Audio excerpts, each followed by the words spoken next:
क्या आप जानते हैं कि भारत की एक पनीर और चीज़ बनाने वाली कंपनी अब 1553 करोड़ यानी कि 1553 करोड़ का एक आईपीओ लेकर आ रही है। Can a dairy company become an investment opportunity and also an important UPSC topic. आज हम बात करेंगे मिल्की मिस्ट डेयरी आईपीओ की। लेकिन ये केवल स्टॉक मार्केट की ही कहानी नहीं है। ये जुड़ा हुआ है farmer income, food processing industry, white revolution, rural economy, cold chain technology और साइंस एंड टेक्नोलॉजी। और यही इसे यूपीएससी और कम्पिटिटिव एग्जाम्स के लिए इंपॉर्टेंट बनाता है। So why is Milky Mist dairy in news? सबसे पहले हम ये जान लें कि ये समाचारों में क्यों है। Milky Mist dairy food limited ने अपना इनिशियल पब्लिक ऑफरिंग यानी आईपीओ अनाउंस कर दिया है। और आईपीओ की सब्सक्रिप्शन 11 अगस्त 2026 से स्टार्ट होगी। और इसका जो प्राइस बैंड रखा गया है वो 133 रुपये यानी कि 133 रुपीज़ से लेके 140 यानी 140 रुपीज़ प्रति शेयर। टोटल इशू साइज लगभग इसका 1553 करोड़ रहेगा। इसमें फ्रेश इशू भी है और ऑफर फॉर सेल भी है। आईपीओ से मिलने वाली राशि का यूज़ मेन रूप से जो किया जाएगा वो डेब्ट रिडक्शन और एक्सपेंशन और फ्यूचर इन्वेस्टमेंट्स के लिए किया जाएगा। और एक इम्पॉर्टेंट यहाँ पे फैक्ट ये भी है कि सिंगापुर की सॉवरेन वेल्थ फंड जिसका नाम टेमास्क है, उसने आईपीओ से पहले कंपनी में लगभग 5% स्टेक खरीदा। और ये बताता है कि इंटरनेशनल इन्वेस्टर्स भी भारतीय फूड प्रोसेसिंग सेक्टर में भरोसा दिखा रहे हैं। व्हाट इज़ मिल्की मिस्ट, इसके बारे में जान लो। ये तमिलनाडु के इरोड जिले में स्थापित डेयरी कंपनी है। और कंपनी की शुरुआत साधारण मिल्क बिजनेस से स्टार्ट हुई थी और आज ये वैल्यू एडिड डेयरी प्रोडक्ट्स बनाने वाली भारत की प्रमुख कंपनियों में शामिल है। और इसके मेन प्रोडक्ट्स हैं पनीर, चीज़, बटर, कर्ड, ग्रीक योगर्ट और घी और क्रीम और अन्य कई डेयरी प्रोडक्ट्स।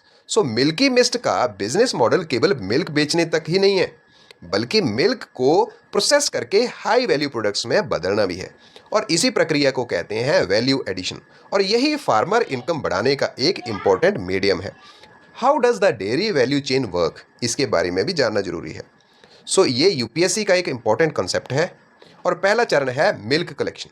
हजारों किसान हर रोज दूध उपलब्ध कराते हैं। और दूसरा स्टेप है क्वालिटी टेस्टिंग। अब मिल्क की फैट कंटेंट, प्रोटीन और प्योरिटी की जांच होती है। और तीसरा चरण है पास्चराइजेशन। और यह प्रक्रिया हार्मफुल बैक्टीरिया को खत्म करती है। और चौथा स्टेप है प्रोसेसिंग। मिल्क से चीज़, पनीर, बटर, योगर्ट आदि तैयार किए जाते हैं। और फिफ्थ स्टेप है कोल्ड चेन स्टोरेज। कम तापमान पर प्रोडक्ट्स को सुरक्षित रखा जाता है। और लास्ट स्टेप है डिस्ट्रीब्यूशन। ये उत्पाद पूरे भारत में रिटेल स्टोर्स तक पहुंचते हैं। यहाँ पे अगर हम साइंस एंड टेक्नोलॉजी एंगल देखें तो साइंस टेक्नोलॉजी यहाँ पे क्या काम कर रही है। मॉडर्न डेयरी इंडस्ट्री पूरी तरह टेक्नोलॉजी बेस्ड है। सबसे पहले automated dairy plants, computer controlled machines दूध की प्रोसेसिंग करती हैं। और दूसरा है cold chain logistics. Milk products को रेफ्रिजरेटेड ट्रक्स में ट्रांसपोर्ट किया जाता है। और यदि कोल्ड चेन टूट जाए तो फूड स्पॉइलेज की संभावना जो है वो बढ़ जाती है। और फिर UHT technology, ultra high temperature treatment के माध्यम से मिल्क की शेल्फ लाइफ जो है वो बढ़ाई जाती है। और चौथा है food quality testing. Microbiology labs में bacterial load, antibiotic residues, chemical contaminants की जांच की जाती है। और फिफ्थ है रोबोटिक्स। रोबोटिक्स में कुछ आधुनिक डेयरी प्लांट्स में चीज़ कटिंग और पैकेजिंग के लिए रोबोट्स का यूज़ हो रहा है। और सिक्स्थ है रिन्यूएबल एनर्जी। कई डेयरी प्लांट्स अपने ऑर्गेनिक वेस्ट से बायोगैस बनाते हैं और इससे जो है वो कार्बन एमिशन कम होती है। अब हम यूपीएससी पर्सपेक्टिव से देखें तो यहाँ पे कौन कौन से टॉपिक कहाँ जुड़ते हैं। इकोनॉमी में आईपीओ क्या होता है और फिर कैपिटल मार्केट कैसे कार्य करता है। अगर एग्रीकल्चर के साथ देखें तो डेयरी सेक्टर फार्मर इनकम कैसे बढ़ाता है। फूड प्रोसेसिंग में वैल्यू एडिशन क्या इंपॉर्टेंस रखती है। साइंस और टेक्नोलॉजी में cold chain, food safety, automation, biotechnology, ये सारे इंपॉर्टेंट टॉपिक हैं। अब एनवायरनमेंट में डेयरी वेस्ट मैनेजमेंट, बायोगैस और सर्कुलर इकोनॉमी जो है वो पूछे जा सकते हैं। अब पॉसिबल एग्जाम क्वेश्चंस क्या हैं, तो यहाँ पे क्वेश्चन बन सकता है आईपीओ और एफपीओ में क्या डिफरेंस है। और क्वेश्चन बन सकता है फूड प्रोसेसिंग फार्मर इनकम कैसे बढ़ाता है।